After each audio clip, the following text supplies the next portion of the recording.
And welcome to the council meeting for the 5th of August. It's only another 3 weeks to the first day of spring. I can't believe how fast it's going. I'd just like to remind everyone that this morning has been recorded and will be published online. Please join me in standing for the opening current.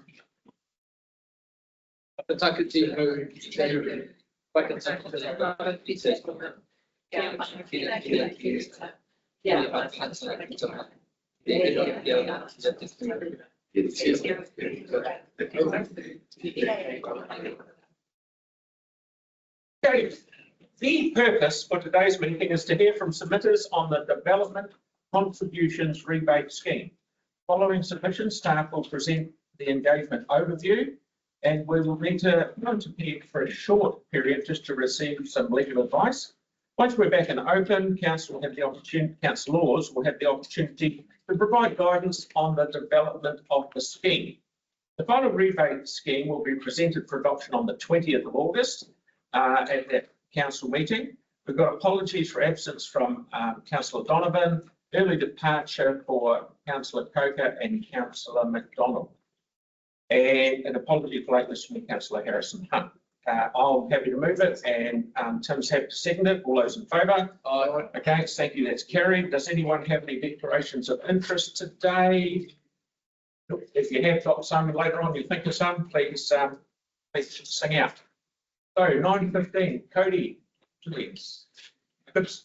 Yes. Yes, please. Yes. Welcome.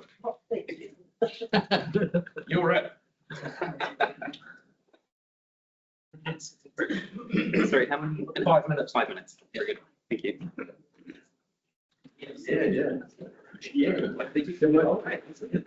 Good morning, Mayor Major and councillors. So my name is Cody Cooper. I'm a Hornby resident and community advocate, standing for community board later this year. I do support the principle that growth should pay for growth, but I do have serious concerns about this policy from a number of different perspectives. Housing affordability, and whether this policy is actually targeting the right outcomes for our city. Under the current 2021 policy, the average development contribution for a new home in Hornby is around $15,000. And under this 2025 policy, that actually increases to $37,000. It's a 148% jump. And these costs don't disappear. They're usually passed on to the purchaser.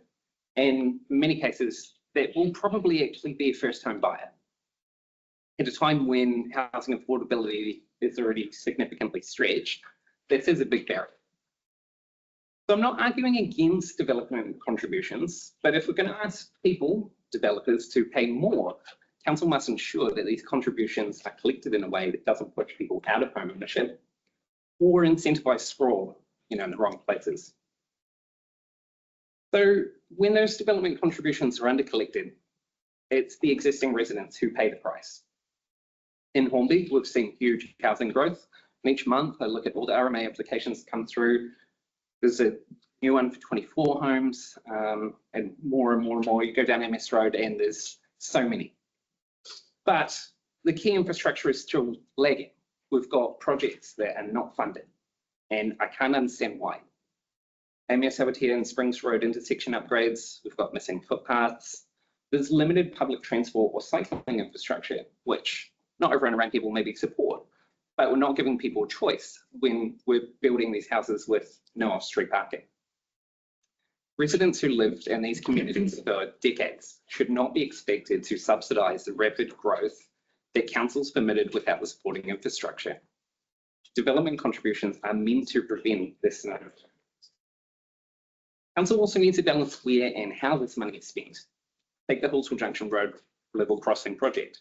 It's already cost us $28 million. It's going to cost us another $490,000 next year. The annual debt servicing on that one project alone is over $2.2 million, more than the entire new footpaths program for a decade. We could have funded almost twice over. We could have built every missing footpath in Christchurch, and arguably that would have actually delivered a greater benefit for far more people.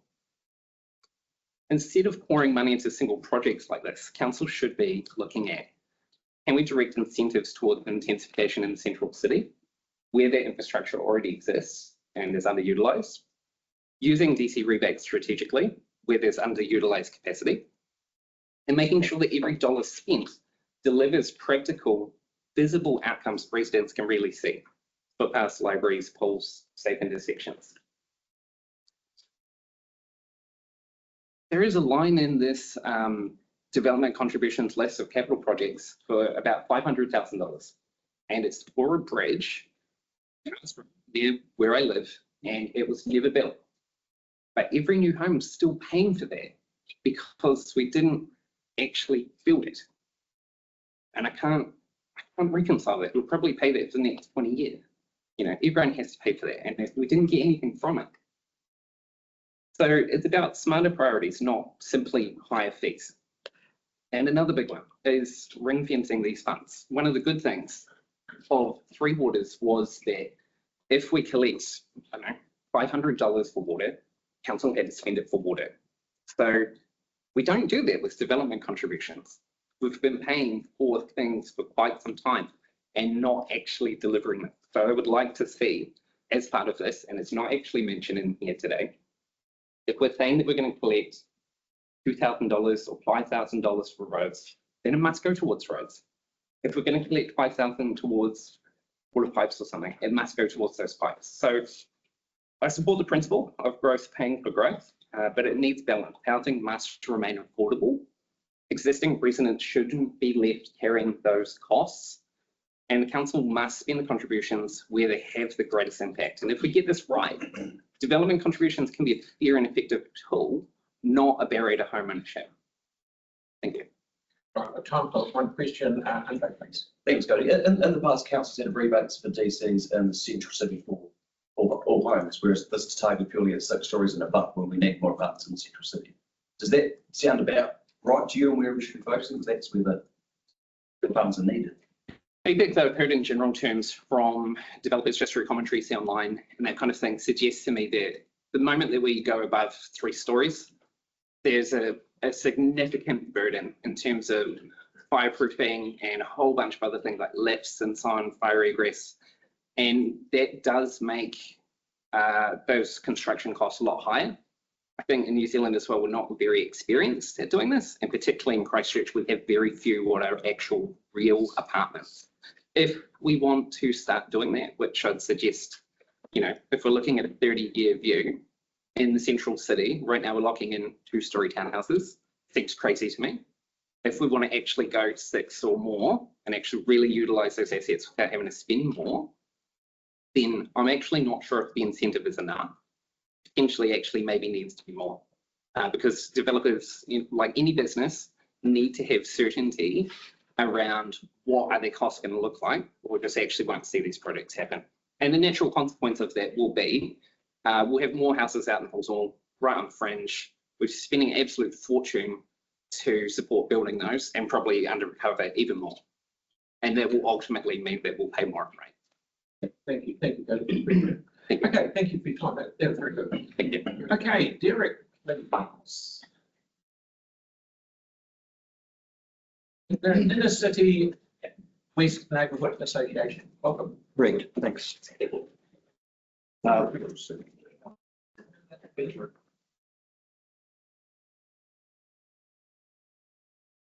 So, I'll just wait for 2 minutes. Yeah.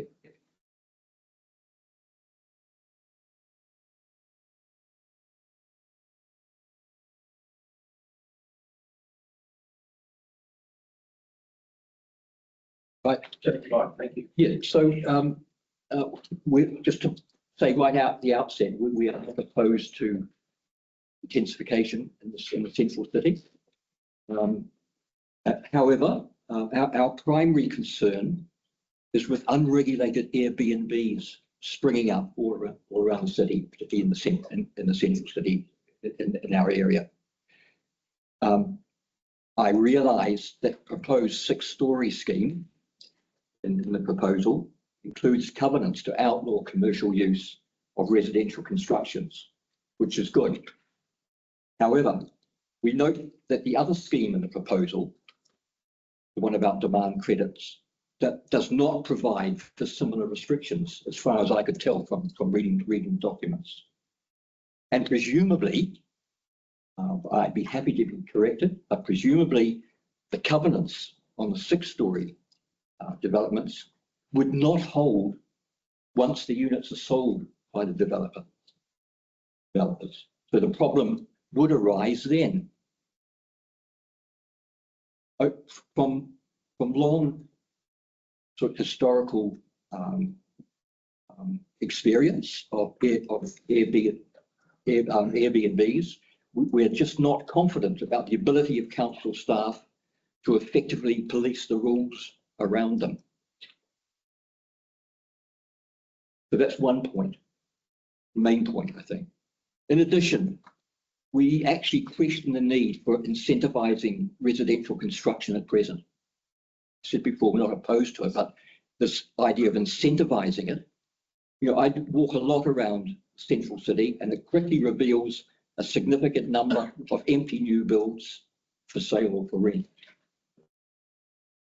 So as I say, this is not an anti-housing pitch, just a suggestion that maybe we proceed more carefully and with more sensitivity to demand, rather than incentivizing and trying to push it faster and faster.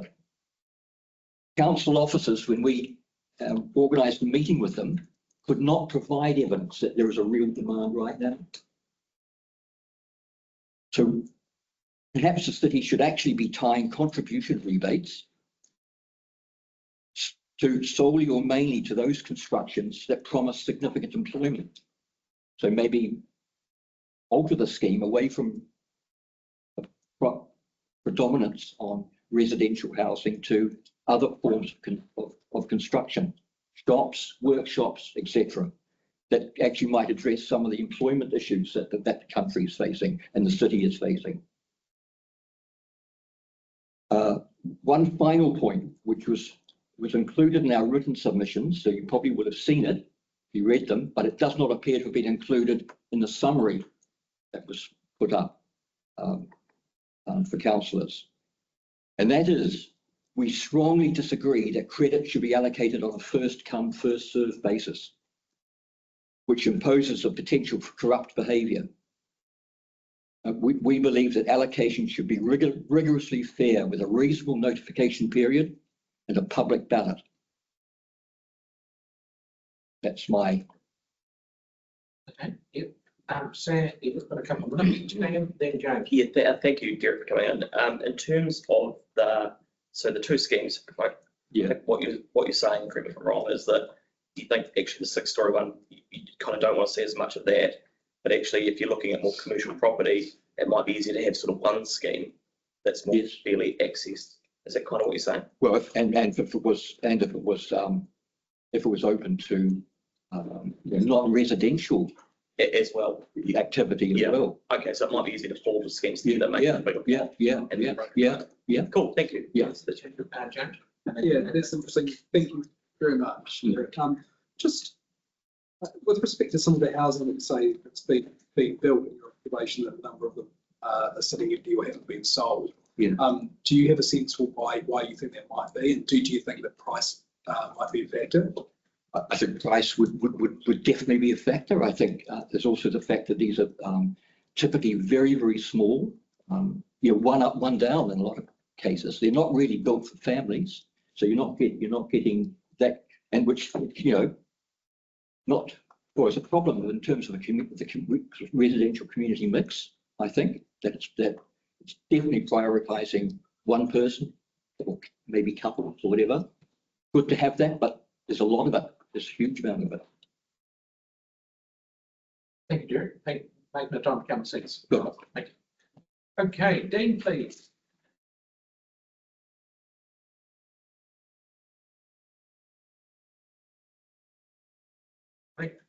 How are you?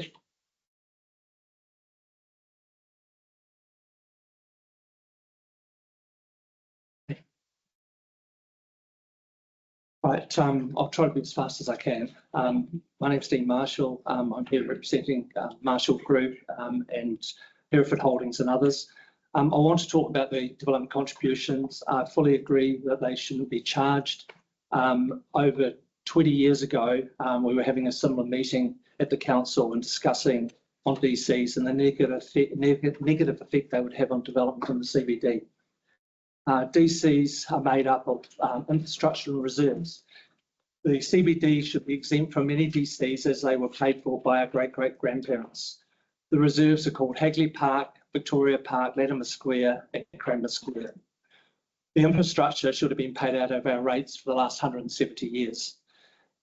Commercial property pays a lot more rates than residential, especially with the new tax on vacant land in the CBD, which is just daylight robbery. Our rates are 5 times those of Brisbane, now even before that. These excessive charges won't help with development. All it does is make us angry and want us to develop outside of Christchurch. So I do appreciate the council looking at changing the DCs on existing buildings at this stage. The application of DCs appear to rely on interpretation, namely that existing demand credits expire 10 years after previous development on a site last exerted demand on infrastructure. It is considered our property we have at 159 Hereford Street, which was one of the 30, which I think Jamie aptly named, and any other existing buildings is an existing development, not a previous one. So on that basis, no DC should be charged on existing buildings under the Christchurch City Council's own rules. I don't believe it is lawful for the Christchurch City Council to apply a 10-year rule on sites vacant that has had a building that needed repairing after the earthquakes. I believe that it is likely illegal to have, under the Government Act 2002, to have the development levies expire. The latest idea from the council has been to charge DCs on tenant fit-outs, which I don't believe is likely legal either. I believe the council should extend the no DCs to vacant sites also, as they had previously paid DCs. It is worth noting that we saved 4,800 tonnes of carbon by restoring the building in Hereford Street. So it is worth the Christchurch City Council encourage restoration as it's in line with your climate policy.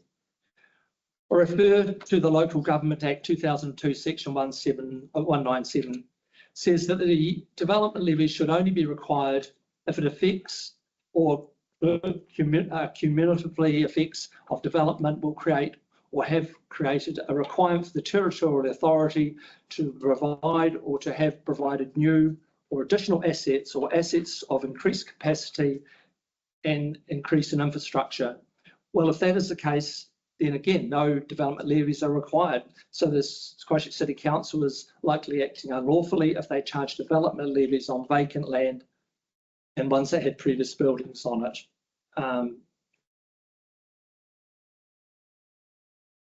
These sites with buildings or vacant land have had buildings on sites in question, have all paid development levies previously. As I've stated before, I believe the council are double dipping. My various companies and I am involved, have been involved in restoring a number of CBD buildings and built the first 3 new commercial buildings after the earthquake. We haven't been sitting around on our hands and yet we're penalised for having vacant site taxes.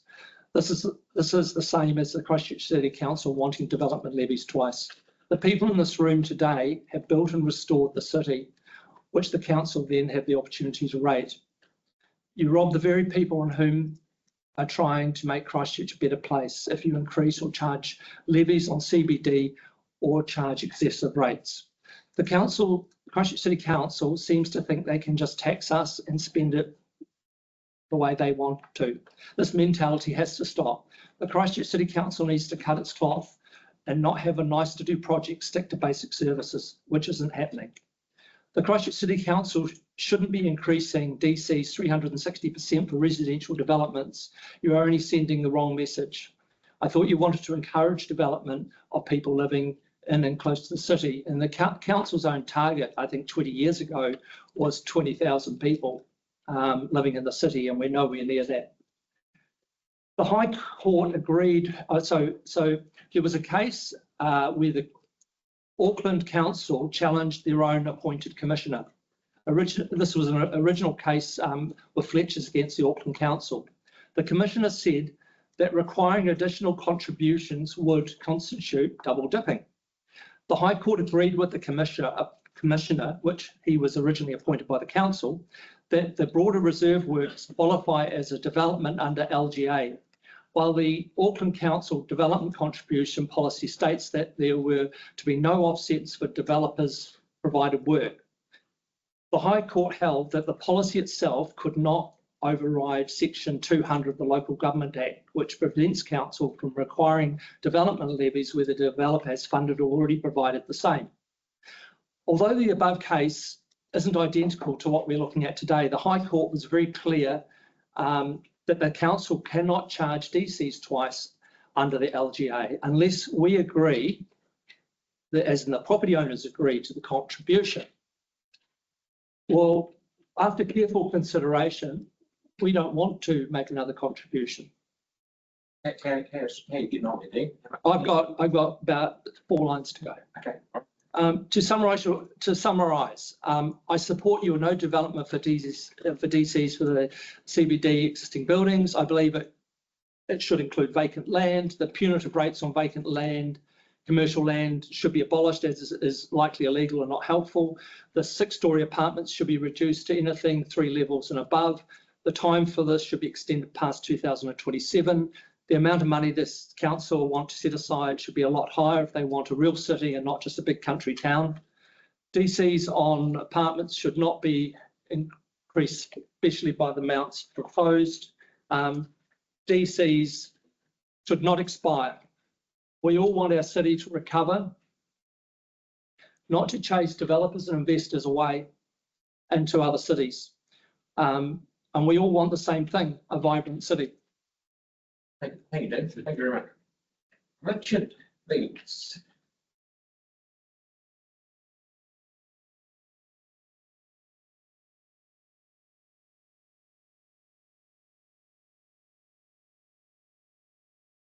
Morning, everyone. Nice to see you all again. I'm going straight into it because mine's a bit of a speak really fast.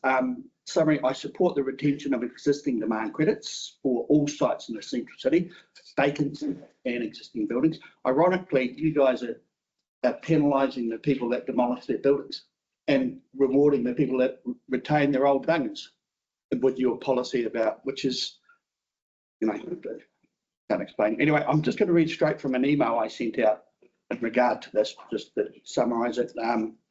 City Council has proposed and accepted an increase of over 340% to DCs for the CBD, from circa 8,000 to 29,000 per unit. This will have a massive impact on development, affordability and viability of developments. My belief, and that of several advisors that I've talked to, is that the City Council position and adopted policy of development contributions credits for buildings that have been demolished or left empty, expiring after 10 years, is contrary to the Local Government Act and therefore illegal. You've heard this time and time again. The City Council then require a large development contribution payment even when the new building is of a lesser scale of the old one. It is clear double dipping. It's no grey area here. And your legal advice, I know you've had it, you haven't asked the right questions. There's an extract from the Local Government Act that Dean read out in section 197. Development contributions should only be required if the effects or cumulative effects of development will create or have created a requirement for the territorial authority to provide or to have provided new or additional assets or assets of increased capacity. You already have the infrastructure. You cannot charge DCs again. Replacing the infrastructure that existed or maintenance is to be covered by rates. It cannot be covered by DCs. It's no grey area. It would seem to be very clear that replacing a demolished building with a new one of similar or lesser size cannot then to have said created requirement for new additional assets. Clearly, the original building was serviced by the existing infrastructure, and replacing the building one of equal or smaller size cannot create additional demand. I then requested some advice, legal and town planning advice, and this is the advice I got. One, legal concerns regarding the expiry of credits. The current council policy that development contribution credits expire after 10 years for demolished or vacant buildings is inconsistent with the principles outlined in the Local Government Act 2002, specifically section 197AB1A. Development contributions should only be required if the effects, same clause that he mentioned. This principle clearly implies that if a new development does not create additional demand on infrastructure, particularly when replacing a previously serviced building of equal or lesser scale, then no new DC should be required. The expiry of credits in such cases is not only inequitable, but likely unlawful. Impact on development viability. Clearly, increasing DCs is going to affect viability, and I won't read that one. Infrastructure already provided. Buildings that previously existed on site were already serviced by City Council infrastructure. Replacing such buildings with new development of similar or smaller scale does not necessitate or require an upgraded infrastructure. Therefore, requiring DCs in these cases effectively shifts the cost of maintaining the infrastructure onto developers, which is contrary to the intent of DCs and should instead be funded through rates. Recommendations that I received were credits should not expire arbitrarily after 10 years. To do otherwise is inconsistent with the legal framework set out in section 197AB of the Local Government Act. If the site was previously developed and serviced, that demand should be recognised. It was fairly straightforward. It wasn't even a grey area. I'm shocked that your own legal advice is apparently contrary to that, which I've never actually seen. Just another couple of points. You talk about a rebate. How can it be a rebate if you're not legally allowed to charge it? It's not a rebate. It's not a cost to the city. You give a rebate for an actual charge. It's not a rebate at all. So there is no cost to the city. The city cannot legally charge it. It should not be considered a rebate. So existing demand credit should not expire. Page 1 second. So there's no cost implications because you can't actually charge them. In my opinion, by increasing the DCs by 343%, you're guaranteeing you will be challenged legally. Now, I know the paper said I was going to do it. That is not true. I'm not going to take the council to court, but I know there's developers that are lining up to challenge you. Now, the point is, if you do get challenged and your legal advice is wrong, and I'm absolutely sure it is wrong, you are liable not only for the DCs, you won't get those DCs for that project, but DCs you charged in 2011, the council could be liable to repay. It could be tens of millions of dollars. You guys are, the council could be liable for millions and millions of dollars. And that liability, if you go ahead and decide that under, I pointed out by one of my learned colleagues over here, that under section 44, you can be personally liable if you go ahead and do this. The thing is, there is definitely legal grounds for challenging the DCs and the CBD. So the risk to the council is massive. I implore you to make sure that if you go ahead and do this, you are very, very sure of your legal position. Because the first developer to build a 10-storey building and come up with a $2 million DCs will spend the 200 grand to challenge you. There is no doubt about that. Thank you, Richard. We haven't got time to English, but very good. Have I finished? Is that 5 minutes? That's the second 5 minutes. Thank you, guys. Thank you very much. Okay. Good luck with the election. Yeah, Nikki, please.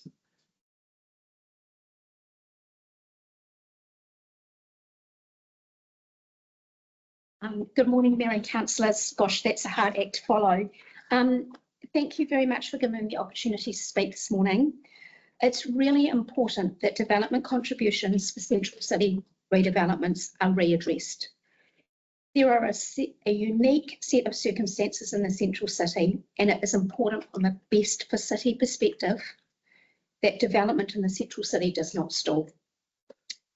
The first point I would like to make is a point that I've made before when I talked to our submission on development contributions in April. We believe that it is inconsistent with the Local Government Act and fundamentally wrong to charge development contributions on sites where there previously was a building. In other words, we do not believe that existing credit should arbitrarily expire after 10 years.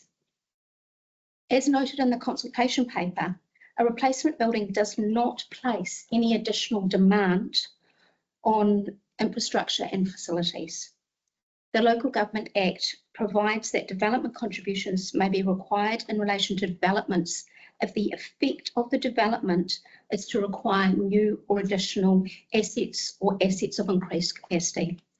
A replacement building does not place additional demand on existing infrastructure and therefore does not require the council to invest in new or additional assets or capacity as a result of the development of the replacement building. The second point we would like to make is we are supportive of scheme 1 on the following basis. The scheme providing a rebate for existing demand credit should apply to all sites, including vacant sites within the 4 avenues. There should be no limit on the value of existing credits that can be used for a rebate or any development in the 4 avenues. There should be no time limit on the ability to use existing demand credits. We are supportive of scheme 2 on the same basis as scheme 1. The consultation paper notes that the cost of both schemes could be revenue foregone. This is a concern as development contribution levy should not be a source of revenue for the council. The Local Government Act refers to territorial authorities incurring capital expenditure for new or additional assets or increased capacity required by development. The Act clearly contemplates development contributions being linked to reinvestment for capital expenditure for new assets or increased capacity as a result of a development, but the Act does not enable local authorities to use development contributions for revenue generation. Beyond the legal difficulty associated with referring to the cost of schemes being revenue foregone, the economic viewpoint is too narrow. It would be much better for the council to look to the increased recurring revenue stream from a developed site rather than looking at adding a cost and barrier to development by the recently increased development contribution levies. A real life example is that Carter Group has recently completed the Regent building in Cathedral Square. Prior to completing the building, the rates were $64,000 per annum. And now with a completed building on the site, the rates are $236,000 per annum. This is a 270% increase in the annual rates the council receives following completion of the development. And the new building is of a similar size and scale to the building that was on the site prior to the earthquake. The council will receive those increased rates each and every year, and a hefty invoice for development contributions for a replacement building is a one-time only invoice, which may be a barrier to developing the replacement building. Wouldn't it be better for the council to look to the recurring annual rates revenue stream from a replacement building rather than charging hefty development contributions for a replacement building, which may actually scupper or delay the development? Thank you. Any? But one. Yes, Hey, thank you, Nikki, for coming in. That was really interesting in terms of the sort of $60,000 versus the 240. And so, I mean, I'm sure you guys have, I mean, you develop a lot across, across Canterbury. I mean, in 10 years' time, that rate take will be sort of 400,000, won't it?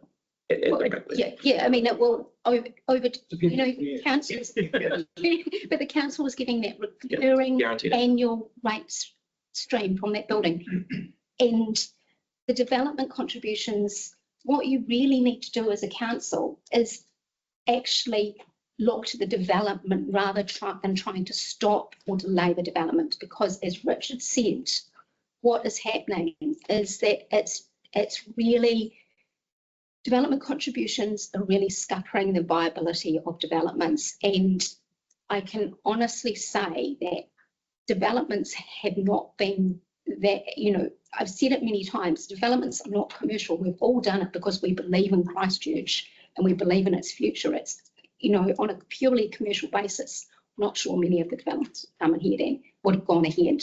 And now by adding even increased development contributions, you really scuppering the viability of developments. Cool. Thank you. Thank you very much, Maggie. Caleb, please.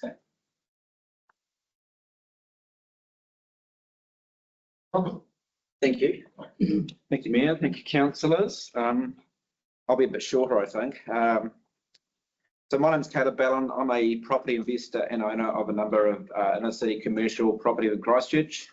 I'm going to speak today specifically to the issue of the existing building development contribution credits. and the proposed rebate scheme, which I'm in favour of.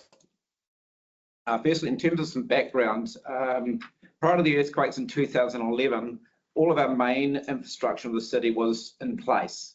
In essence, we had paid for it as ratepayers. As a result of the earthquakes, insurance proceeds saw Skirt and others repair and reinstate the same infrastructure. It is a fact that the city is not yet back to the same pre-earthquake levels of built environment, and therefore it is below the original infrastructural load. In short, we have capacity. We own an existing building on Hereford Street, as Dean had mentioned, that has been unused or was unused for some 11 plus years prior to the earthquakes. This was an eyesore building on the Dirty 30 list and was a significant visual impediment for the city. We've invested millions to refurbish and modernise this classic 1960s building that was built by the late Chas Lunny. The building is the same size as was originally constructed. The building will be the same office activity use as originally undertaken, and there's actually less demand on infrastructure through more efficient plumbing systems we have installed. We are of the strong view that no further development contributions are payable, otherwise it is just a case of double dipping, as has been mentioned on a number of occasions before me. Our project sat just outside the council imposed 10-year lapsing period for the right to have a credit on our development contributions. We believe, based on legal advice that we have taken, that this is unlawful to impose an arbitrary 10-year lapsing period on development contribution credits, and these should run with the land if certain criteria are met, which I will come to. In addition, the building owners of this Hereford Street address have also continued to pay rates over the last decade since the earthquakes, which are in part set aside for the upkeep and maintenance of the city and its infrastructure. I do not believe the council or ratepayers are foregoing any revenue, given the infrastructure was already in place and rates have continued to be paid. So in closing, I'm strongly in favour of the idea of the City Council honouring the original development contribution credits on existing buildings and vacant land, where it is clear that the activity use is the same or similar, the demand on infrastructure is the same or less, and the scale of development is the same or less. As a proud Cantabrian, I want the city redeveloped, vacant sites and old buildings filled, so our wider community can enjoy and be proud of the most vibrant, efficient and sustainable city in the country. Many thanks. Any Not so much a question for you, Callum, but one for the staff to take away is, can we get an understanding of how, if the 10-year period is that it expires without the 10 years because it's not drawn the infrastructure, how that works with charging rates on the land that contributes to maintain the infrastructure? So in other words, they're not necessarily drawing from it, but they're maintaining to pay them to, on an annual basis, maintain the infrastructure. So it'd be good to get some advice on that. Thanks, Sam. No problem. Thank you. No, I'm sorry, I've got one question. Yes. And Nikki said, if the building's the same, yes, that's okay. But I don't, just correct me if I'm wrong, if say you had a vacant land and it had, I'll say 50 credits on it. And if you built one at 50 or less, that's fine, everyone's happy. But no one's arguing if the building is actually got an extra 50 toilets, for argument's sake. Everyone seems to be happy for paying them more because it's bigger. If I got that right, I can ask staff about that later on. But you see where I'm coming from? That's what I'm suggesting. I think that's fair. Yeah. Yeah. So if it's putting more demand on what was there. Absolutely. Absolutely. Yeah. Okay. It's just. Could require an upgrade. Okay. Thank you very much. Thank you. Great. Okay, Lee, please.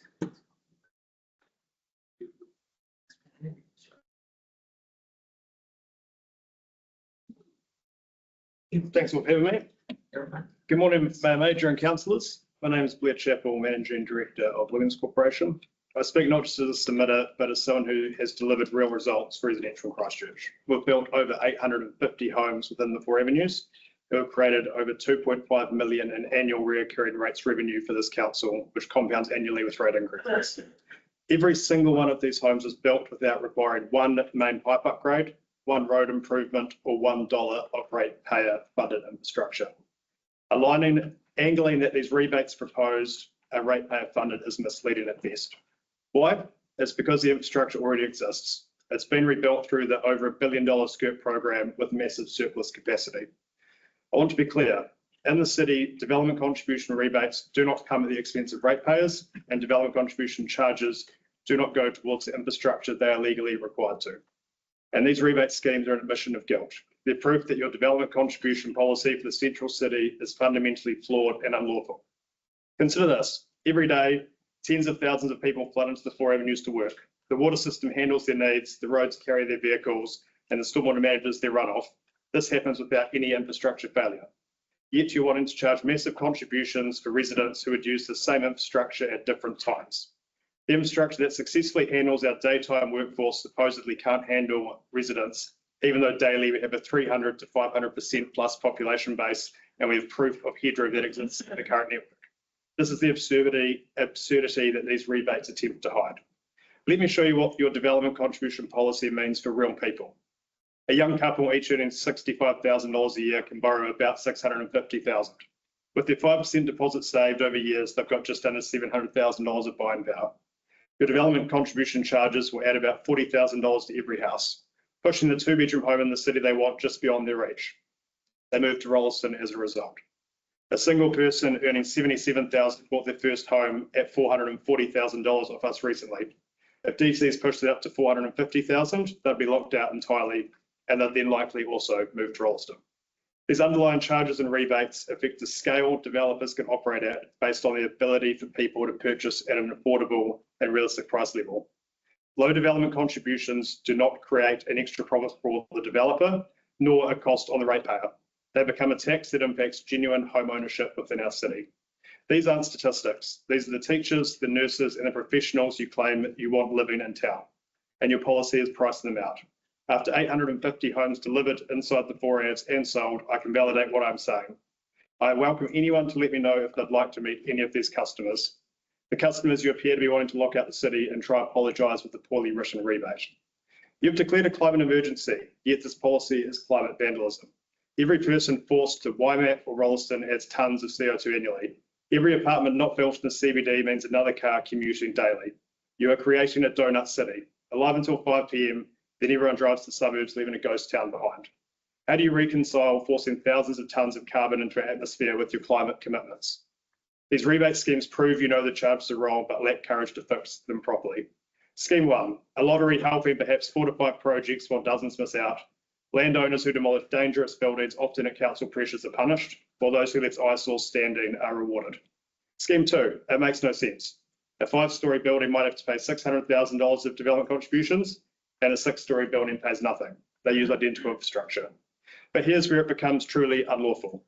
Your covenant requirements exceed your legal authority, attempting planning controls through a development contribution policy.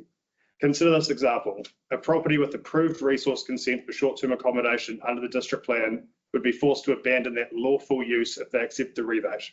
You're trying to circumnavigate the RMA, your own district plan, through a development contributions policy. This is ultra-virus and beyond your powers. Whether an apartment is owner-occupied, long-term rented, or on short-term accommodation does not change its water consumption or road impact. You cannot achieve through development contribution covenants what requires proper RMA processes. And the 2027 expiry date reveals the truth. Temporary political theatre.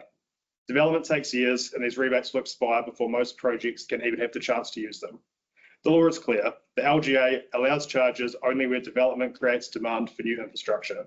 Your own long-term plan doesn't even have significant CBD-based infrastructure upgrades budgeted as a result of increased demand on it. You cannot have no upgrades required or charging developers for the very thing you know you don't need or have planned. That's not just illogical, it's unlawful. If you proceed with these flawed schemes or retain the underlying unlawful charges, judicial review proceedings are the likely outcome, and if not from me, from others also. We do not want to spend money on lawyers instead of spending that money building homes. But councillors, consider your personal liability under section 44 to 46 of the LGA when these charges face legal challenges. Knowingly voting to support this whilst undermining the RMA, district plan, and the intention of the Development Contribution Act. Now let me paint a different future. Imagine our central city with 20,000 residents, $15 million more per year of rates income, carbon emissions reduced, and the 4 avenues buzzing with life. How we getting on, Lee? About 45 seconds.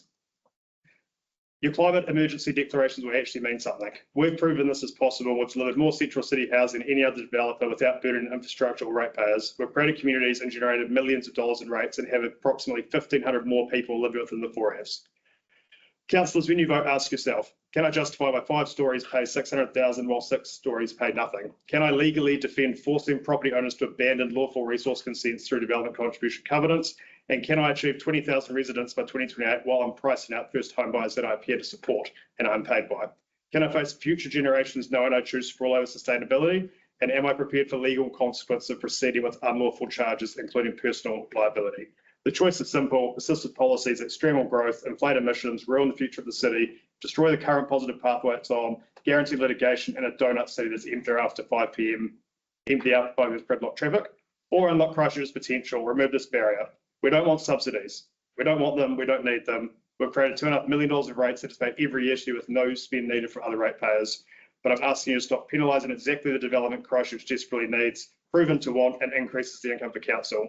The alternatives, we price out the very people you are meant to represent, and we can all go sit in traffic, live in Rolleston, and that's sort of future I want for the city. Right, no time for questions. Do you think? Thank you. Right, Vanessa and Sandamale is online. Good morning, Mayor and councillors. I'm the Vice Chair of the South Island Committee, and Sandamale from our advocacy team is online. Pretty sure she's online. Yeah, she is. I can see her. Property is the largest industry in Canterbury. There's just under $250 billion in property assets across Canterbury, the property providing a contribution to GDP of 4.5 billion and employment for just under 35,000 Canterbury residents. Thanks for the opportunity for us to have our say on the development contributions rebate scheme. It's no secret that Christchurch has faced significant challenges in recent years. The earthquakes of 2010 and 2011 have had a profound and lasting impact on our city. And while progress has been made, the work to revitalise our city centre, its buildings and public spaces and core is ongoing. This is why truly well-designed contribution rebate schemes are so important. They can provide meaningful incentives for investment and development and help stimulate economic growth where it is most needed. However, these schemes should be tailored by the individual councils in close collaboration with the local development community. To that end, we've suggested changes to the proposed scheme. Scheme 1, property council members support the proposed approach and agree with the chosen area of application. It's a logical step that targets support where it is needed most. However, we strongly support an extension of the scheme to include vacant sites. These vacant sites, many of which have been sitting undeveloped for some time now, are just as important as to the regeneration of our city as the existing buildings. By including vacant sites, Christchurch City Council would send a strong message that all land within the 4 avenues has potential to contribute to the city's vibrancy, livability and economic strength. The change would be practical, inclusive and aligned with the overall intent of the rebate scheme. When it comes to funding under Scheme 1, we do have some concerns. The scheme sets a cap of $5 million total, with a limit of $1 million per development and an expiry date of 30th of June 2027 or earlier if the funds run out. This is tomorrow in the world of the developer. It introduces unnecessary uncertainty. Development is not a short-term game. It involves feasibility assessments, financing, consenting, construction, all of which take time. Strict expiry date means that only those projects already in the pipeline will benefit, and the left will be left behind. Instead, we recommend that Christchurch City Council remove the funding limits and extend the scheme over a longer horizon. For example, 5 years or ideally beyond. This would be a true pro-development move, creating greater confidence for developers and increasing the likelihood of uptake. We also want to highlight the development of sites generating highlight that developed sites generate ongoing rates revenue, as already discussed, which is a direct and long-term benefit to Christchurch City Council. The future income should be considered in the funding equation. Scheme 2. Scheme 2 targets residential developments of 6 stories or more within the 4 avenues. Our members support the scheme's intent. We agree that increasing the residential density in the core is essential. However, the 6-story minimum is problematic. In the current market, developments are often not feasible due to construction costs, demand levels, and site constraints. We believe a more effective threshold would be 3 stories. Reducing the minimum requirement would encourage a diverse range of housing types, from townhouses to low-rise apartments, which are more likely to be delivered quickly and affordably. Again, with Scheme 1, we recommend removing the funding cap and extending the time period. If Christchurch City Council wants to see real uptake, the scheme should align with the development contribution, with the current development conditions in Christchurch, particularly the economic and practical challenges developers are facing and navigating today. Development contribution credits. We broadly support both schemes, but must also raise an important concern around the development of contribution credits. Many of our members have expressed concern that the credits earned in good faith are now at risk of expiring, sometimes due to factors beyond their control, such as market delays, such as planning delays or market shifts in the Property Council. We strongly encourage Christchurch City Council engage directly with those affected. There needs to be a fair and case-by-case approach, which recognises the long-term nature of development and the contributions that these individuals have made and continue to make to the city future. And I think you've heard some pretty passionate responses from our developers today. So in conclusion, we support Scheme 1, and particularly the extension to vacant sites, which is essential to unlocking stalled land and bringing back life to our central city. We recommend Scheme 2 lowers its minimum height to 3 stories, and to make it more accessible and reflective of market demand. For both schemes, we urge Christchurch City Council to remove the funding caps, extend the timelines, and consider the broader economic returns that these developments will generate for the city. Our members are invested in the success of the city. They own, develop, operate properties here, and they are committed to seeing our city grow and succeed. We thank Christchurch City Council for the opportunity to contribute to the consultation, and we are happy to have questions.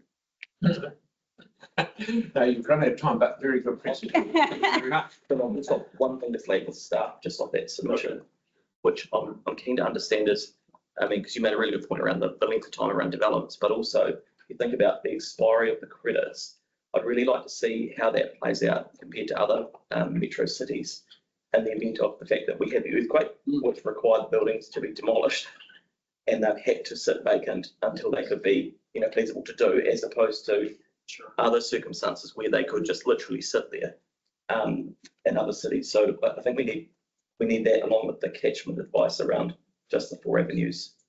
Some we express. Yeah, so that's been really useful. Thank you. Yeah, we are right on time, but you Well, just in terms of stuff, we also get some staff advice on the extension of the scheme beyond the 4 apps in Central City. I mean, or any vacant land that previously had a building had credits. That would be good to get advice back as well. Thank you. Thank you very much. Okay, so now we've got one left. Sue, please. Yeah. Good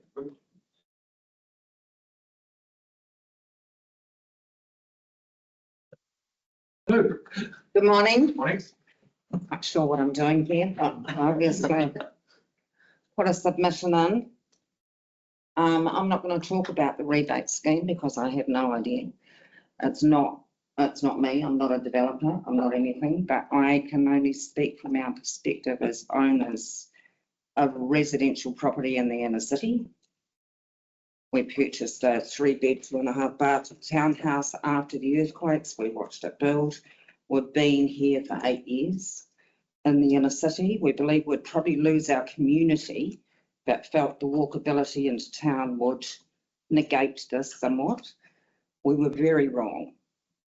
We found a huge community in the inner city that is social, all live in their own homes, has community dinners, drinks, get-togethers. It was a surprising revelation to us. We then bought a 1-bedroom apartment, and this apartment we rent. Going forward, we're active 65+ couple with grandchild, friends, family.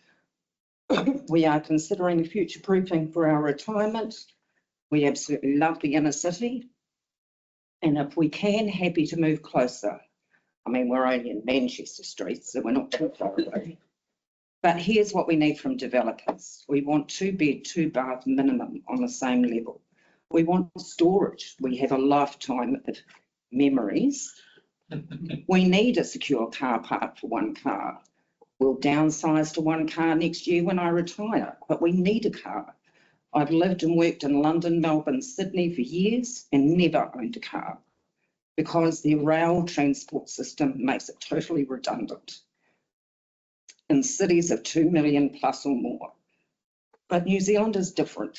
We don't have the infrastructure yet around the country, and we do like our weekend getaways where we can lock and leave and drive to wherever we like.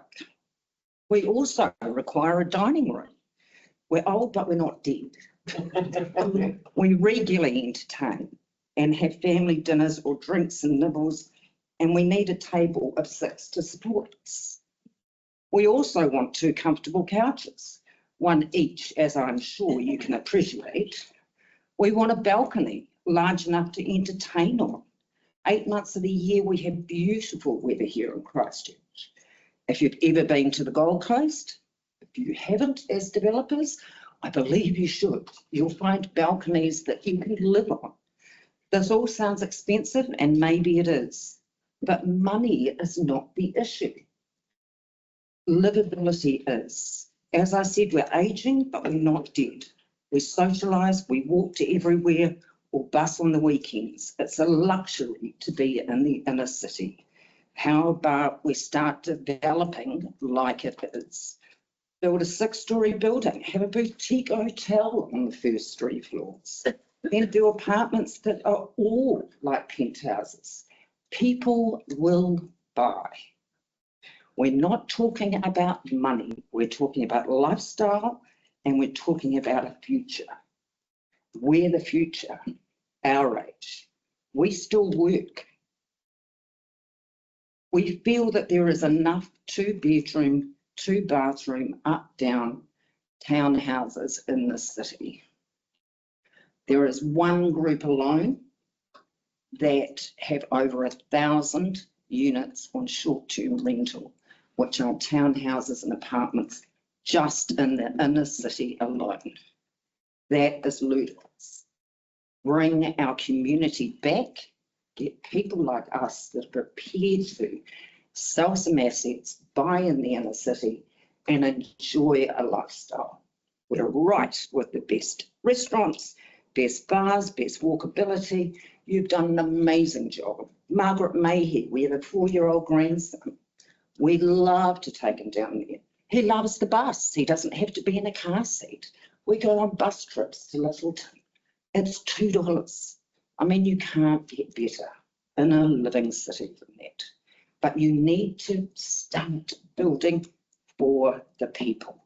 We have some of the best urban architects in New Zealand. We started off with some of the developers employing some of these people.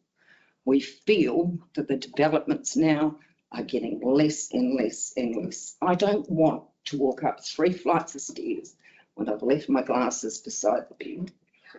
I don't. I'm sick of it. You know, we've looked at developments. We want to buy. We're prepared to sell what we've got to come into the inner city, but you're not developing what we need. And I'm just one. And mate, we're not rich. And there's a lot of people with some very good money in New Zealand that would love an inner city apartment in Christchurch. Worcester Terraces is an absolute icon to that. Half the owners live in Wanaka, Queenstown or Auckland. And they love coming there because everything's walkable. It's a really quiet development. It's beautifully done, beautifully laid out. In fact, it won its own award. We need more of that. You all guys have money. Thank you so much for putting a different perspective on things. Sorry. Okay, so now we're going to have a break until 10:35 and then Star's going to come present to us. Thank you very much everyone for coming in.